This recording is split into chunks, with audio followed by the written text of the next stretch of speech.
Ce matin, Maxime, en guise d'innovation, vous nous proposez une expérience troublante, presque dérangeante. Oui, expérience menée par une université californienne. Des chercheurs travaillent sur un projet de psy virtuel. On va se mettre à la place du patient.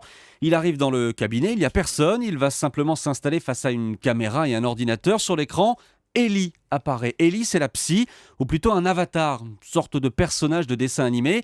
Ellie va mener la séance, elle entame la conversation, quelques questions anodines, comment ça va, qu'avez-vous fait aujourd'hui?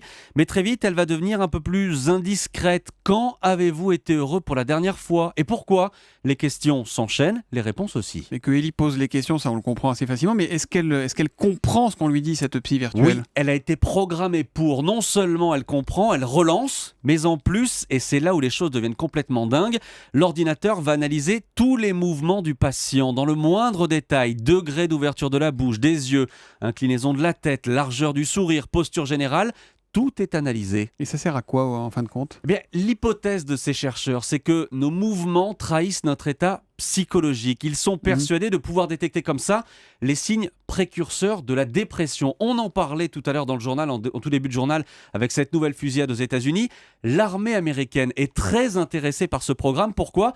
Eh bien parce qu'elle voudrait faire passer ces entretiens à la chaîne à ces soldats qui sont sur le front, ceux qui seraient jugés dépressifs par notre psy virtuelle. Comme l'auteur de la fusillade, visiblement. Exactement. Eh bien, s'il avait été jugé dépressif par cette psy virtuelle, il aurait ensuite eu droit à une vraie consultation et au final, il aurait été retiré du front. On en est encore à la phase d'étude ou ça Oui. y est, c'est Ça pas fait encore 3 ans. Ça fait 3 ans que ces chercheurs travaillent dessus. Ils continuent à peaufiner ce programme, mais ils espèrent pouvoir le lancer très bientôt à grande échelle. L'innovation, Maxime Switek, tous les matins sur Europe 1.